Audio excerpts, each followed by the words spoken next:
scheduled for an hour ago. Plane caught in storm circling the airport, made it from the field to the event site in record time. He's about to address the crowd, and we're going to take it live here on Fox. Here's the president.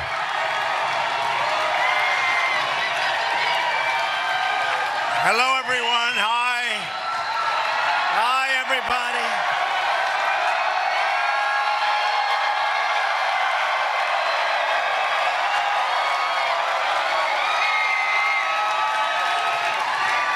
Hello, everybody.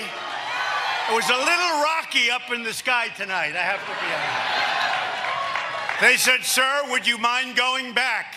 Would you mind if we didn't stop?" I said, "There's no way we cannot stop," right?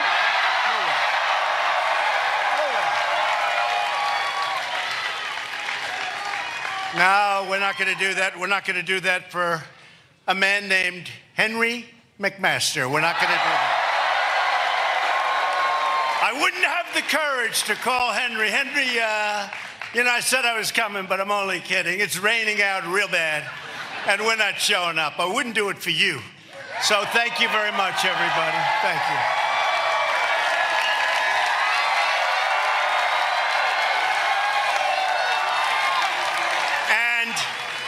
And, also, it is Air Force One. I said, doesn't this go through? And it does. Listen, it is great. It is great to be with you. This is a very special state. I love this state with so many incredible, hardworking American patriots. That's what really are. American patriots. Before we begin, let's all take a moment to send our love to Katie Arrington, who was badly hurt in a terrible car accident, and somebody going the wrong way, and Katie really badly hurt, along with a friend of hers, and somebody else killed, frankly, in the other car. And Katie is a very special person. She was out there right from the beginning. And here's the good news. She's going to be 100%. That's the good news. Going to be 100%. So, Katie, we're all pulling for you, and we're praying for your very swift recovery. She's going to be back very soon.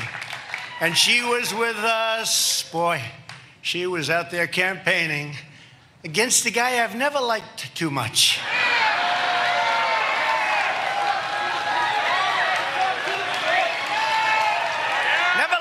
Too much. I wasn't a big fan. The Tallahassee Trail must be a beautiful place. Unfortunately, he didn't go there.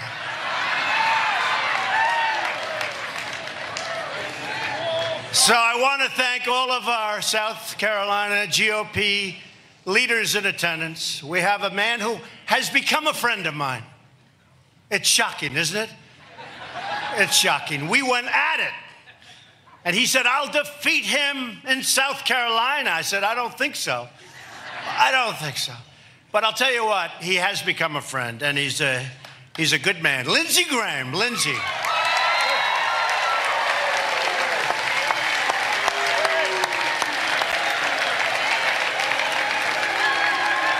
That's pretty good, I think, Lindsey. That's pretty good. No, he's been great. Congressman Joe Wilson and Tom Rice.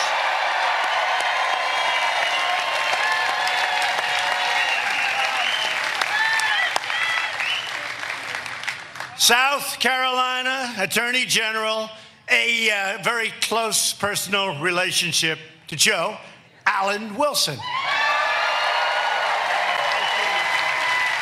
Good job, Alan. He's looking good. South Carolina Secretary of State, Mark Hammond.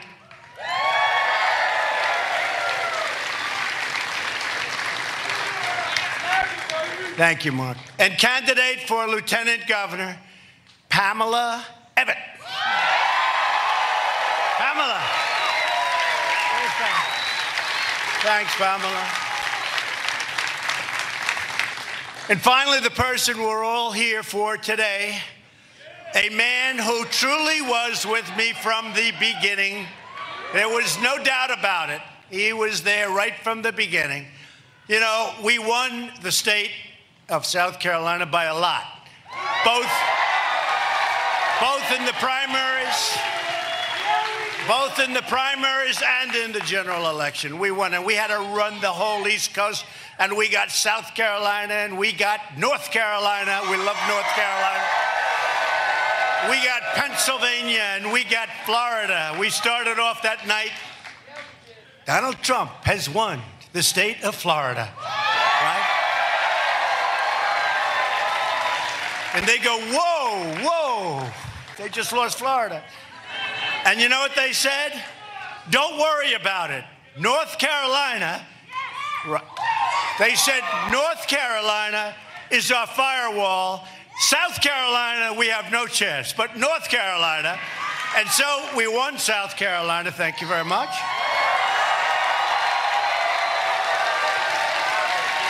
And the firewall wasn't much of a firewall in North Carolina.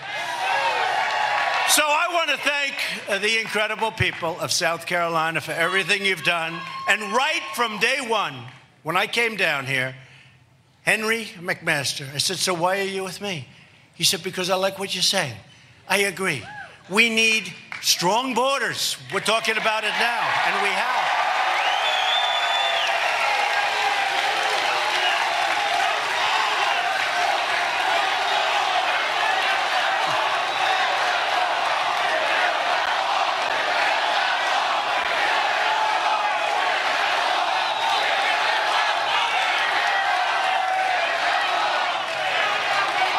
So he said, we need strong borders. We have to stop crime. We want lower taxes. We love our military.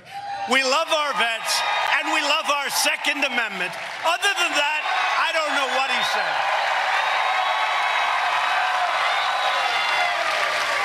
I don't know what else he told me, but you know what? That was enough, right? And he was sort of this, like, handsome guy with a wonderful wife. Peggy. Where's Peggy? Peggy. So Henry was for me from the beginning. There was nobody else. It wasn't like I supported Trump. You know, some of these guys. I supported Donald Trump very early. Yeah, after 7 other people. After the defeat of 9 people, they were with me. And they never let you forget it. But Henry was there at the beginning. He's a fighter. He's tough. He's strong. And he's a gentleman. He's a gentleman. The thing with Henry, because I really got to know him, I tell you what, he was up early in the morning. He left late at night. I said, you really are a fighter. The beautiful thing with Henry is you don't even know it. He does it in a very elegant manner. But he is a fighter. He's been here with us, and Henry, I'd like to ask you just to come on up. This has been an interesting voyage over here. I have never taken a longer, it's true. I have never taken a longer trip ever to South Carolina. Come here. Come here, Henry, my man. Say a few words. Thank you, Mr. President. South Carolina loves Donald Trump. Y'all, we were out at the airport waiting, and we were watching these forces of nature, and there was a lightning, and there was the thunder, and the storm, and the rain, and then it cleared, and Air Force One landed, and the real force of nature got off the plane and stepped into South Carolina. Donald Trump has kept every promise that he's made. We love him. We for him. He's going to make America great again. We're going to help him do it. We're going to do it right here in South Carolina. Thank you so much.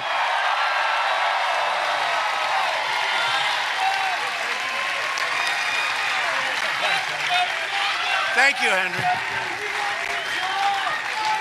Now, you know, we have a lot of fake news back there, these fakers.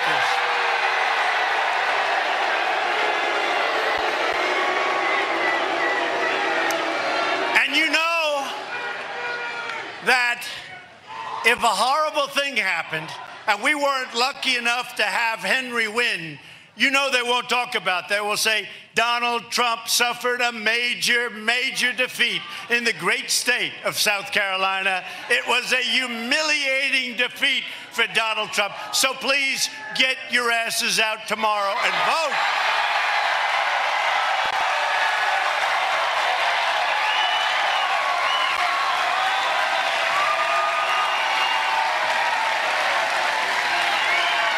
You got to get out there and vote. And honestly, not for that reason. You want to get out. He's a great man. He's a wonderful person. He loves the people of South Carolina. He loves the people of our country. You got a good man, or I wouldn't be here. Believe me, I wouldn't be here. You know, the last time I endorsed somebody, as you know, was Katie. And I was in Singapore. There's like this massive difference in time. Who knows?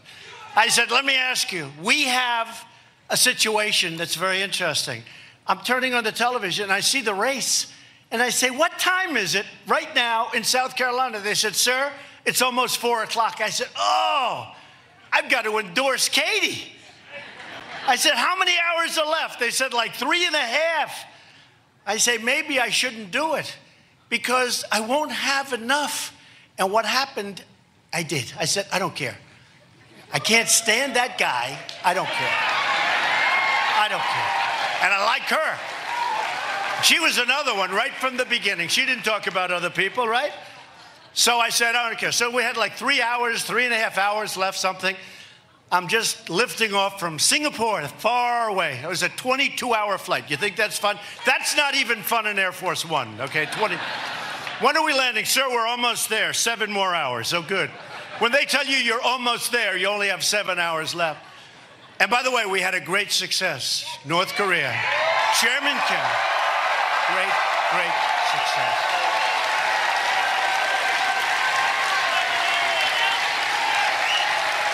We're not looking up in the air. Any rockets up there? Any rockets? Japan is very happy. They haven't had a rocket shot over them in 7 months.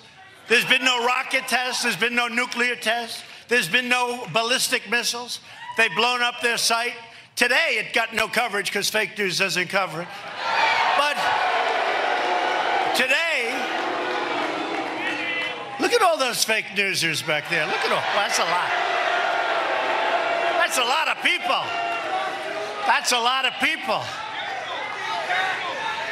And you want to see a lot of people? Go outside. This is a gymnasium. I said, Henry, I don't work gymnasiums anymore.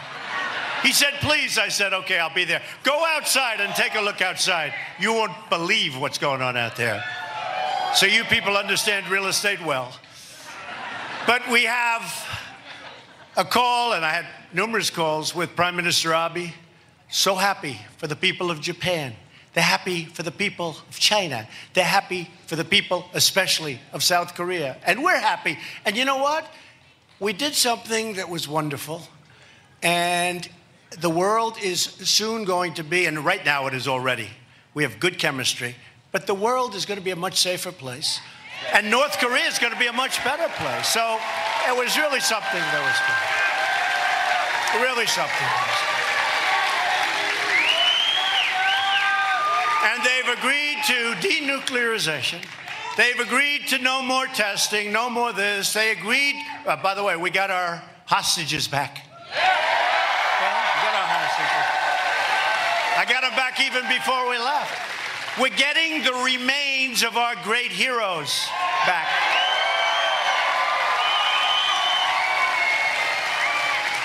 And when I first made the announcement that we're getting together, this was 5-6 months ago. It was in the Oval Office, I'll never forget it. And these guys were saying, unbelievable, unbelievable. Do you believe this? South Korea, remember they came over from South Korea. They stopped North Korea, South Korea, the Olympics. And it started with the Olympics. When Chairman Kim said, we want to go to the Olympics, I said, yeah, that's nice. It's a big difference from the dialogue we were having, right? Slight. They want to go to the Olympics. And the Olympics would have been a massive failure, and it turned out to be a massive success. And President Moon of South Korea gives us the credit. They were not selling. People did not want to be nuked in a stadium as they watched the opening ceremonies. They didn't want to be watching the opening ceremonies and at the same time looking up at the skies. How long will this last? They were not exactly selling tickets. The minute that happened, and he said would like to be part of the Olympics out of nowhere. The minute that happened, the Olympics became a fantastic success. It was a great Olympics. It was a great Olympics.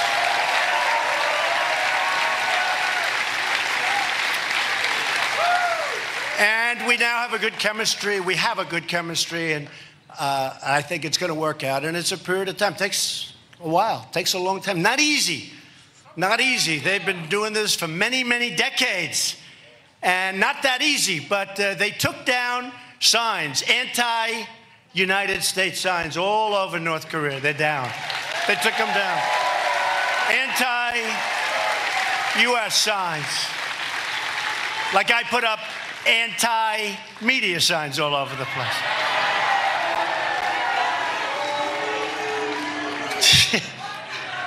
You're worse than I am. These people. No, we just want honesty. We want a little fairness. We want a little fairness, right? We want that. We don't get very much of it. But, you know, it's sort of interesting. So we make the deal. And we signed a piece of paper. And it was a beautiful piece of paper. It said, we will denuke, we will this, we will that, we will get the remains back, we will do all of these things. A lot of things. We will not test. We will abandon our, they have an engine site for, these are not engines like for your car. These are engines for ballistic missiles. They're going to rip that down. So point after point after, but it starts off, first sentence, we will denuclearize North Korea. Okay. So you know what the fake news said? Donald Trump has suffered a humiliating defeat because I agreed to meet. I said, I agreed to meet. In other words, because I agreed to meet. They couldn't think of anything else. So, and I will say this, at the beginning, they couldn't believe it was happening. 2 days later, they were saying, Hillary Clinton could have done that. I don't think so. Point after point after point. And I did nothing, and it just never ends. Never ends. No collusion, no nothing. But you go, point, and you know what? After the election, I said, okay, let's go. Come on, who cares? Let's go. We got to make America great again. And then she writes a book, and she does a tour, and how many reasons did she give for losing the election? Like, every week it was a different reason, right? She blamed everybody for losing the election except for one person, herself. And you know, the funny thing is, so look, Lindsay was just telling me every other Republican, you know, would have been very tough. They would have lost. I won. I won when I won South Carolina, but to win all up and down the East Coast, to win Wisconsin, which hasn't been won in many years, like 1972, I think. That's a long time. To win Michigan, which hasn't been won in a long time. And they say she was a bad candidate. I mean, honestly, she was a tough candidate. She wasn't a bad candidate. But they refused to say that I was a good candidate. They refused. You know, it's very interesting. I just took this out. Sometimes you have to toot your own horn because nobody else is going to do it. Certainly they're not going to do it. No, certainly they're not. No, certainly they're not going to do it. So sometimes you have to do it, right? That's why when the polls are good, you remember during the campaign, when the polls were good, I would always talk about it. When they weren't so good, I wouldn't mention it, right? I didn't talk polls, but they were good. For a lot of time, they were good. And by the way, Georgetown Steel just opened their plant yesterday. They're spending a lot of money after many years of being closed. Georgetown Steel in South Carolina. So here's a story that just came out. David Lynch, you know, the great filmmaker. David Lynch, he puts down headline, Trump could go down. This is a Hollywood guy. The reason I do this is, you know, you don't hear this. And plenty of them voted for me. Plenty of them voted for me. David Lynch could go down as one of the greatest presidents in history. Of course, there goes his career, right, in Hollywood. Veteran filmmaker David Lynch believes President Donald Trump could be remembered as one of the greatest presidents in American history because of the way he has shaken up the political establishment and because of what I've done. However, he now appears to believe, because he was a Democrat or is a Democrat or something, he actually voted for Obama. And here it says he voted for Bernie Sanders, okay? But he now, it says, however, he now appears to believe that Trump may have been the right choice after all.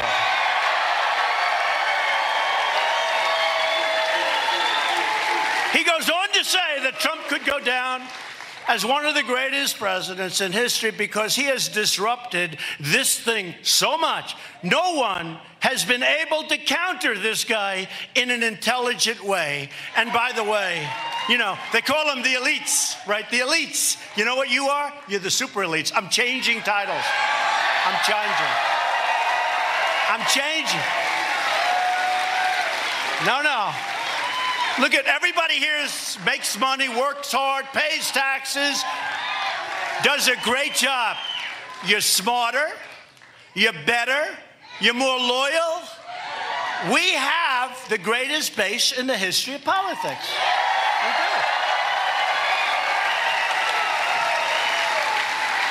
They interviewed 10 women on one of the opposing networks, you know, the enemy of the people, I call them. And they said to these women, these were about 10 really great women. These are non-political women that had Trump here, Trump there, wearing Trump hats, badges. So this announcer says, what can he do? And you've heard me say this, because this happens a lot. What can he do where you won't be with him? What can he do when you're going to drop Donald Trump? And one of these women stood out, perhaps the leader, perhaps not, but she came forward and she said, there's absolutely nothing he can do. Can you believe that? There is nothing he can do. And she said, he has done a great job. So we're working hard. But there's David Lynch. Enjoy it because his career in Hollywood is officially over. Did you see Jimmy Fallon? Jimmy Fallon. The guy screws up my hair. It's going back and forth. He was so disappointed to find out it was real. He couldn't believe it. Well, that's one of the great things I got. Everybody used to say my hair's phony. It's not my hair. I'm wearing a hairpiece. You know what anybody here wearing a hairpiece? No? No? But the one thing, they never say that anymore because I've been caught in rainstorms. I've been caught in winds that are like 60 miles an hour getting off. If it's not your hair, don't run for office, folks. Don't run. Do not run for office because the gig would be up. So Jimmy Fallon apologized. He apologized for humanizing me, the poor guy, because now he's going to lose all of us. You know, now he's going to lose all of us. If somebody would open a talk show at night, because the guy on CBS is what a lowlife, what a lowlife. I mean, honestly, are these people funny?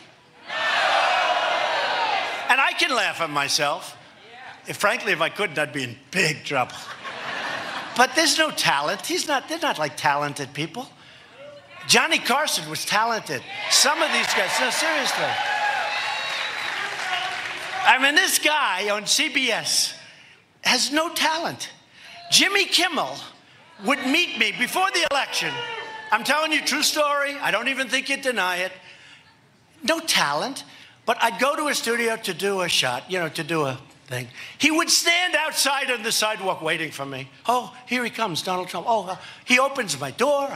I said, does he do this to everybody, to his people? He does it for nobody. Now, who knows? Maybe that was just, but he's waiting for me. 2 or 3 times I did a show before this. Now I wouldn't do a show. That guy's terrible. But I do a show, and he's standing out on Hollywood, whatever, Boulevard, and he's standing there, opening up the door, like going great. Oh, hello. I wasn't president. I was like a guy, right? A guy with potential, right? With potential.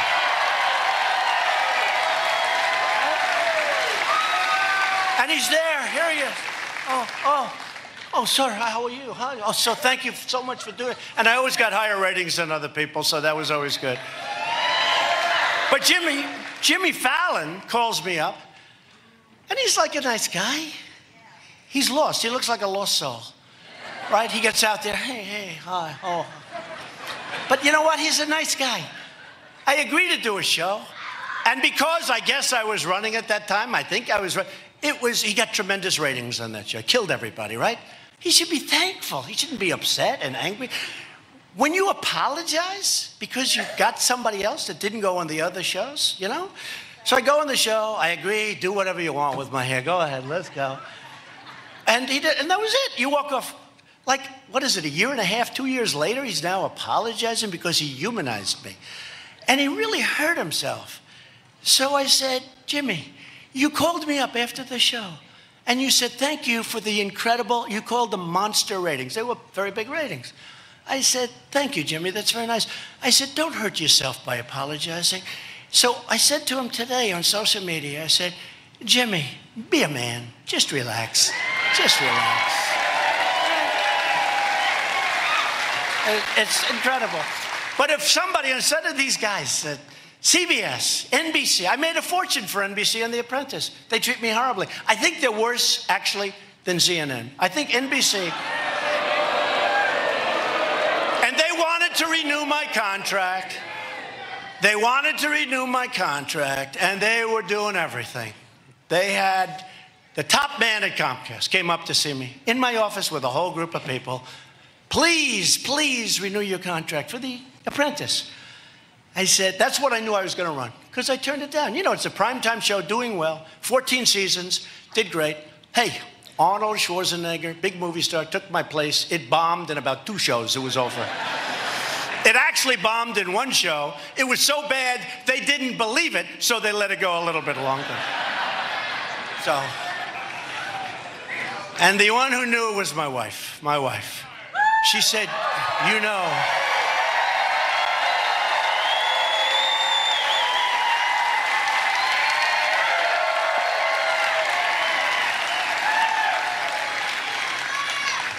she's very smart. She said, you know there's nobody that can take your place, don't you? I said, thank you, darling, I appreciate it. How smart is that? Now, I don't know if she believes it, but she said, there is nobody that can take your place. He will not be successful. I said, it's Arnold Schwarzenegger. He will not be successful. There is nobody, darling, that can take your place. How smart is she? How smart, right? How smart. And she has got a great style. We greeted today the King of Jordan and the Queen of Jordan, and it was like a picture. I watched the 3 of them, the Queen, the King, and the First Lady, and I stood back and I watched. I didn't want to destroy that picture. And I will tell you, she has done a tremendous job as First Lady. Okay. Cool.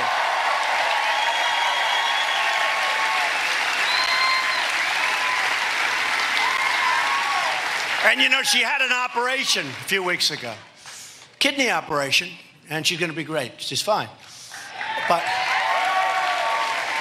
they had all kinds of projections. They said she got a facelift. No, I would let you know. They couldn't hide that one for long, right? They said she left me and moved to Virginia. They said she left me and moved to New York. So she moved to Virginia, she moved to New York. The only thing they wouldn't say is what happened, and that's okay. And she's private, she doesn't want to talk about things, right? But really unfair stuff. But you know what? We've never done better than we're doing now. We've never had a time like we have now. We've never had higher polls than we have now. Even Gallup, who treats me horribly. You know, polls are fake news also. You know, what they do is called suppression. They put out these horrible polls, and then they hope that everyone's going to say, hey, look, I like Trump, but he's got no chance of winning. Suppression. It should be illegal, actually, you know. You want to check these pollsters, you know, where are they coming from? They knew. We had one with ABC, I think it was ABC Washington Post, just before the election. Like a week before, we were down 12.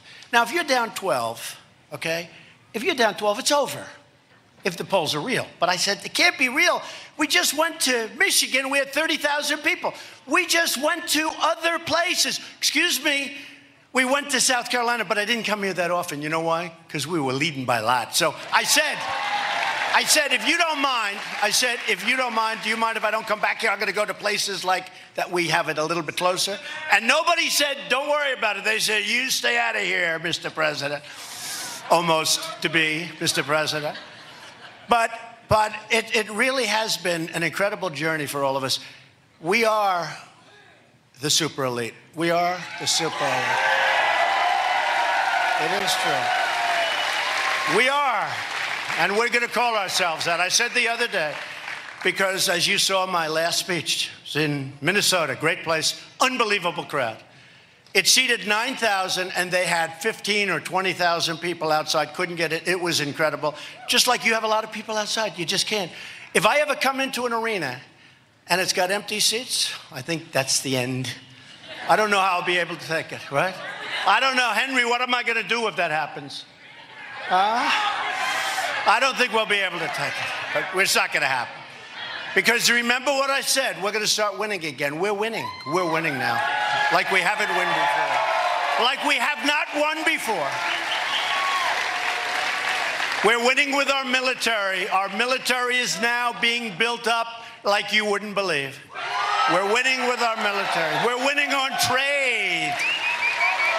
We're winning on trade. We're defending our borders. Because if you don't have borders, you don't have a country. Great issue. And, you know, I get credit. I don't know if it's true or not, but they're saying I have good political instinct. Who knows? In fact, some people have said I have the greatest political instinct in 50 years. I don't think so. I don't think so. I don't think so. But I have my own feeling. And when I heard them talking about the children, first of all, they were using pictures taken in 2014 when Barack Obama was president. I wasn't president. And what I learned is one thing. Our facilities are cleaner, better kept, and better run. That's the one thing I learned, okay? I saw that. But what we have is two extremes. And I liked it. I said, hey, this is fine for us. The Democrats want open borders. They want anybody they want, including MS-13, pouring into the country. And the Democrats don't like ICE. These are great, brave, tough people. These people are much tougher than MS-13. They don't like Border Patrol. They don't like your police. They don't like anybody. The Democrats want to protect illegals coming into this country, some of whom are not good, some of whom cause lots of problems in the worst possible way. They want to protect illegals coming into the country much more so than they want to protect you, and that's not where we're coming from, okay? So I defined it today. The Democrats want open borders, and they don't mind crime. We want very tight, very strict borders. And by the way, you saw a 70-year low. With all the complaining I'm doing, we've done a very good job. And we have taken thousands. We got to get that wall built all the way across. And they don't want it. That's like a symbol. They're only good at one thing. What's their term? Resist. It's the party of Maxine Waters. Do you believe her? No. This has become the party of Maxine Waters and Nancy Pelosi. That's who it is. So they don't mind crime. They want open borders. We want really tough borders. And we want people to come in. We want people to come in through the legal process. What about the thousands of people? What about the thousands of people that have gone through this process, that are waiting online to come into our country, and then we're going to let these people pour in? We have no idea who they are. And they came to me 3 days ago. Sir, would like you to sign this order. What is the order? We need 5,000 judges on the border. I said, judges? What other country has judges? I said, how many do we have now? They didn't even know. So we have thousands of judges. And now we're going to have 5,000. Now, I've done a good job with judges. Judge Gorsuch, Supreme Court Justice Gorsuch. And we have many judges. We will set the record, I believe, for the most judges appointed, which is a very important thing. We're putting great, talented people who see the Constitution the way it's written. They don't make up the Constitution. But they come up, and this was an order. This was, sir, we need 5,000 judges. I said, 5,000. So we put a judge on, like on the bench, federal. It takes us weeks to vet. It takes us a long time to get the judges. We're talking about one person.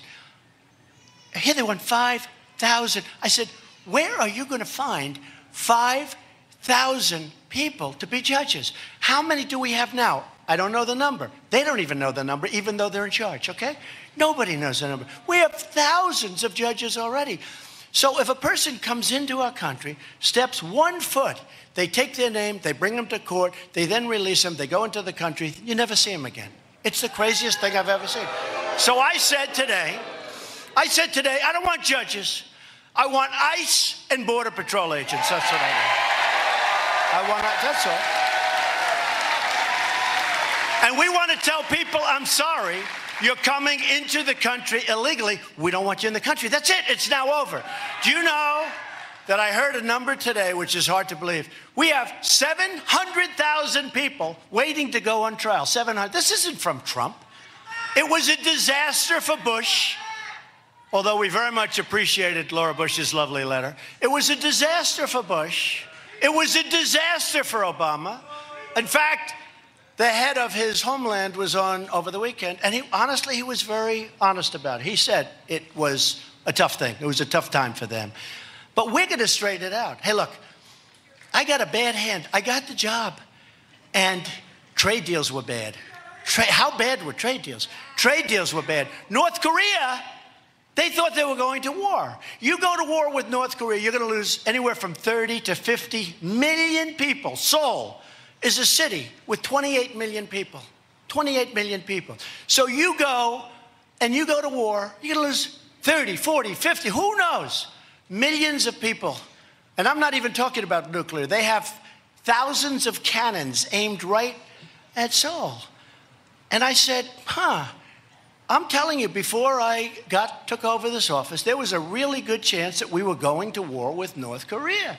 You could have lost millions and millions of people. So I got a bad hand with North Korea, because that should have been done years ago. I got a bad hand with all these horrible trade deals. NAFTA's a disaster. Mexico is going to make over $100 billion on the United States this year. Canada, Canada, nice guy. Prime Minister, Justin. I say, Justin, what's your problem, Justin? So, Canada. Oh, Canada, I love their national anthem. Oh, Canada. I like ours better, however. So, no, Canada's great. I love Canada. And we had a wonderful understanding. You know that story.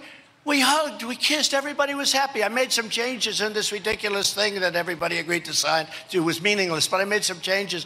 I left, everybody was happy. Prime Minister Abiy said President Trump was right. Everybody was in love. They took the picture with Merkel, but if they showed the picture like 2 minutes later, I had a big smile, she had a big smile. We were friendly, everybody.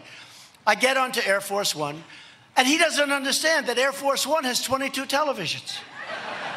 So I come on, they have televisions in closets, they have televisions in an area that no place has to. Unlimited budget, Air Force One, right?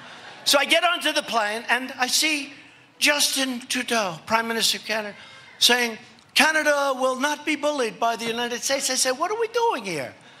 The fact is that Canada has a 275% tariff on dairy products, little thing called dairy products. Their lumber is a disaster with us. I say, why aren't we using our own lumber? Because now we're actually allowed to take lumber from our fields and regrow it, but take lumber from under our environmental system. In the old days, you couldn't do that. We had to go to other countries. So lumber is a disaster. Energy is a disaster.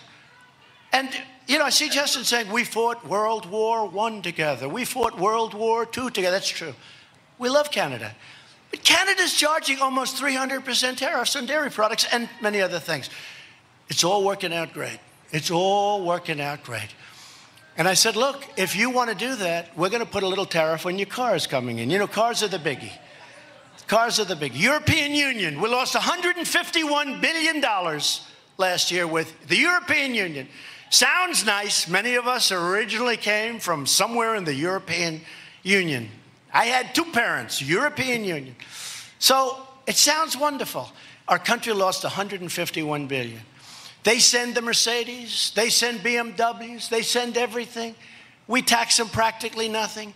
We can't send our cars. And if we do, they charge many, many times the tax that we stupidly don't charge.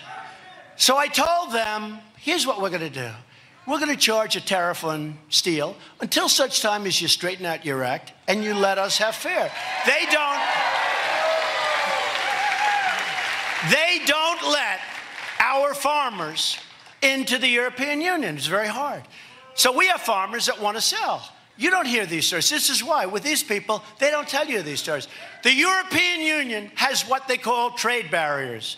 The European Union doesn't allow our farmers to go and trade.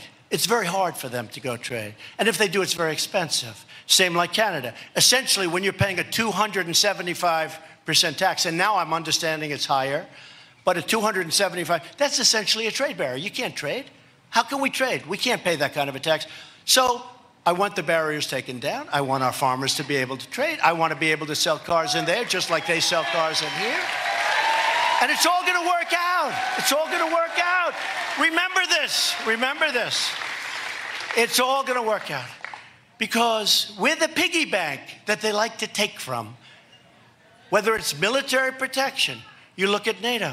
NATO, we're spending 90% of NATO. Now, it's all wonderful and we like to help out, but it helps them. They're in Europe. Helps them a lot more than it helps us. We're very far away. So we have this incredible. Germany is paying 1% of a much smaller GDP. We're paying close to 4% of a much larger GDP. Now, that doesn't work, folks. Doesn't work. So I think we should pay the same as Germany. I just think we should pay the same as Germany. So we're working all of these things. But the fact is, we were given somewhat of a bad hand because we came in, they had all these problems. But I love it. I'm loving what we're doing. You people are loving what we're doing.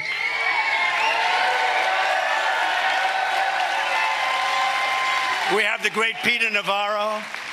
I'll tell you one thing, Peter Navarro does like tariffs. He probably likes them more than I do. There's Peter Navarro right there. Raise your hand, Peter. So they're all calling. They all want to make this. Before I did this, they weren't calling the Obama administration. But the Obama administration, and in all fairness, the Bush administration, didn't care. It wasn't their thing. Last year on trade, our country lost $817 billion with a B. Billion dollars. 817. We lost $817 billion. Who the hell can do that? And we don't have to be perfect. We don't even have to get it down to zero. But we can't lose 807 because you feel like sort of stupid, don't you? Don't you feel stupid? And the biggest, of course, was China. China made anywhere, depending on the way you count, from $375 billion. We built China. And I really like President Xi, but we built China. And they did help us on the border with North Korea. They might not be helping us anymore, and that would be too bad. But that would be too bad. And I've been as nice as I can, as long as I can, but we got to get some balance. And it doesn't have to be perfect, but there's got to be some fairness. You know, I'm a believer in free trade, but I'm really a believer in fair trade. This is ridiculous.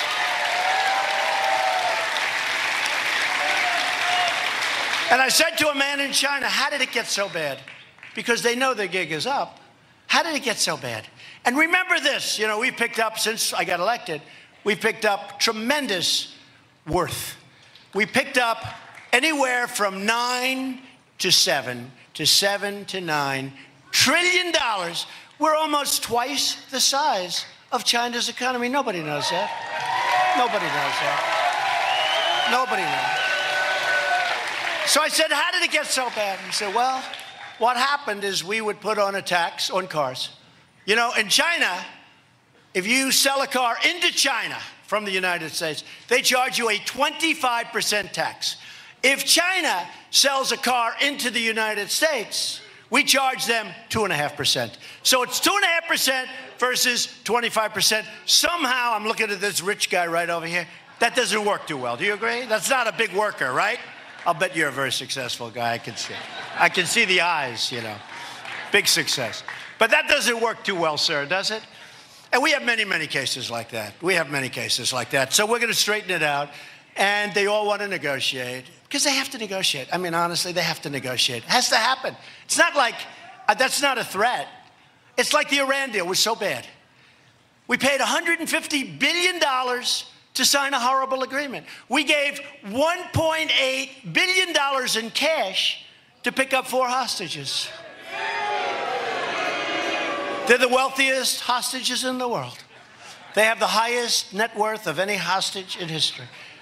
We paid nothing to North Korea, and he did a very smart thing because it was goodwill. It was good. We did it before I even left. So, you know, there are a lot of good things, and a lot of good things are happening, folks, and it's all going to work out. And it's going to work out because we have a big advantage. Because remember, we're the bank, and they're taking money from us hand over fist. But at some point, that's got to stop. It's got to stop. We can lower your taxes, which we did. We gave you the greatest tax cut in the history of our country.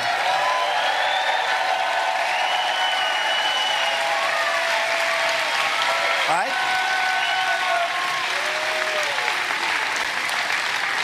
We have some incredible things happening with health care. We got very badly hurt. We had all the votes, and then one gentleman early in the morning, like 2 o'clock in the morning, he went no. Well, he campaigned on repeal and replace. We had all the votes, and perhaps he was grandstanding. Who knows what he was doing? But you know what? He said no, no. Everybody said, what the hell happened? He's been campaigning for 8 years, repeal and replace. And he didn't do that. But now, what we've done in the tax cut is we've gotten rid of the individual mandate. The individual mandate. We've gotten rid of it. And by the way, I have these stupid teleprompters. You don't mind that I haven't used them all night, do you? Every once in a while, I look at it and I say, oh, that's so boring. We don't want America is back, bigger and better and stronger than ever. You've heard that before. No, I'm looking. I keep looking. I just see things that they're true, but they're not quite as exciting. So we are doing so well. We are lifting millions and millions of Americans from welfare to work, from dependence to independence, and from poverty to prosperity. Right? We're putting new American steel into the spine of our country and breathing new hope into our beautiful communities. True. The forgotten men and women of our country are forgotten no more. They're still trying to figure out who the hell were all these people that came and voted 2 years ago. Who are they? Who are they? Yeah. All of us. They're trying to find, how do we get to the forgotten men and women? I said, I think you've lost them for a long time. Because just like this producer from Hollywood said, we're doing a real job. I don't believe, so now it's 511 days. I don't believe any administration, and you're with us, we're partners in this whole deal. You know, when we came out, we're partners. This is not me. This is a whole group of people. I don't believe, and I don't even think it's close, that any president has done what we've done in 500 days. Not only the judges, not only the biggest tax cuts, not only Anwar in Alaska. You know all about Anwar, one of the great drilling sites in the world, that nobody could get oil and gas, that nobody could get approved. Ronald Reagan couldn't get it. Nobody could. I didn't even want it until I heard everybody else wanted it, and I said, it's like a freebie. That's part of our tax cuts. Tax cut and reform, right? We talk we want cut. Please give me the word cut, right? You've heard that, sir. I want the word cut. So we've cut regulations more than any president in history, whether it's 4 years, 8 years, 16 years. And we have more cutting to do. And by the way, we want regulation.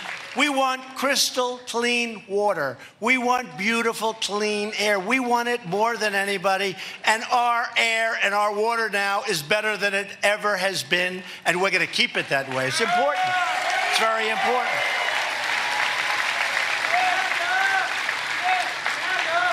So as long as we're proud of who we are, and we are very proud of who we are, and what we're fighting for, we as a country will never, ever fail. We'll never fail.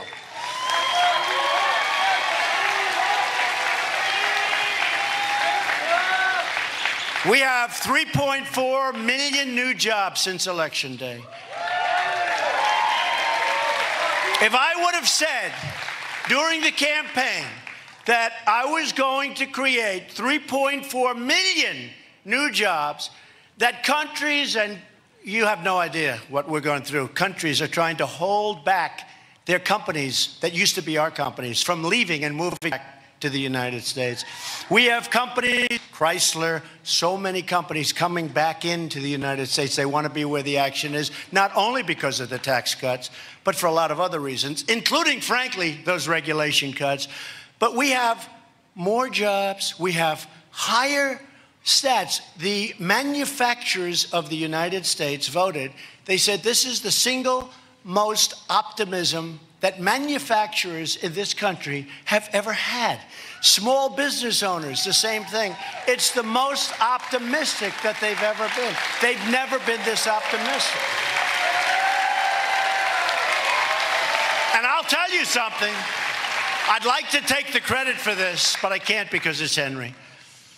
South Carolina is doing unbelievable business. Companies are pouring in.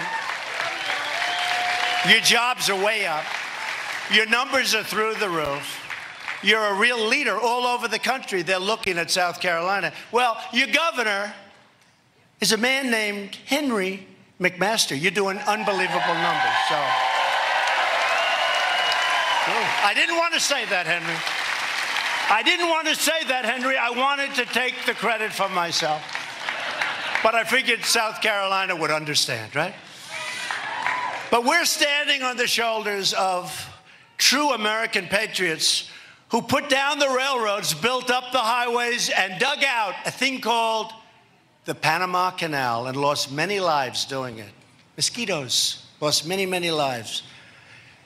They crossed oceans, they trekked deserts, they scaled mountains, and built the most incredible nation the world has ever seen. But our nation was going badly in the wrong direction for a long period of time. We have $7 trillion invested in the Middle East. What do we have? What do we have other than death and destruction? What do we have? What a decision that was to go in. I believe it was the worst decision in the history of our country, and the way we got out was horrible. If you look at Iraq, the way we got out was horrible. Truly one of the worst decisions ever made in this country. We're in for $7 trillion and thousands of lives, but count the lives on both sides, folks. Millions of lives, in my opinion. Millions. You don't hear that. Millions of lives. Our ancestors won 2 world wars, defeated fascism and communism, and put a man on the face of the moon. And by the way, NASA is now open for business. Open for business.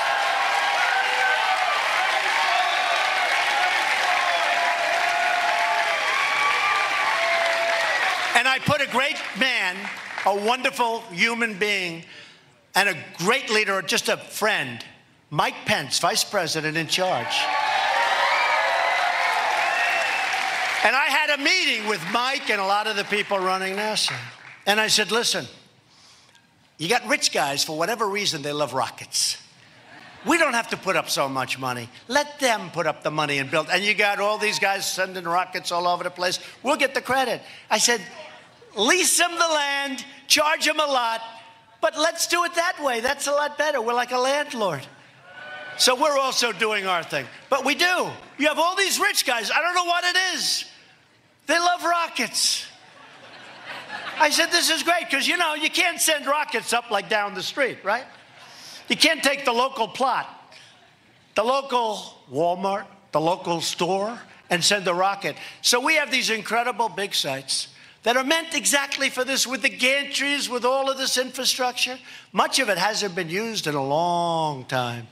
And we're back in business. But I said to him, and I think the business people, let the rich guys pay for it. We got the site. We got the real estate. Let them put their rockets up. You saw Elon the other day. He put a rocket. I never saw anything like it. You know, I've been watching rockets go up my whole life. Okay, after a while, it's like... But what I thought was incredible was when the engines came back down. Did you see that? The engines. They came back down. Now, there are only two. The third one's missing someplace, but that's okay. No, but I thought that was incredible. But you have all these rich guys. They're worth billions of dollars. They want to spend money on rocketry. I think it's great. And I told my people, let them do it. Because if they reach the moon with their money, we're going to take all the credit, okay? Going to forget about that. Nobody's going to remember their name, but they're going to remember our names. So let them do it. Let them do it. But to keep this momentum going, we need more Republicans in Washington. And we need Governor Henry McMaster as a continuation in South Carolina. It's very important. Come here, Henry. Because with your help, we're going to continue to win. Do you remember in the campaign,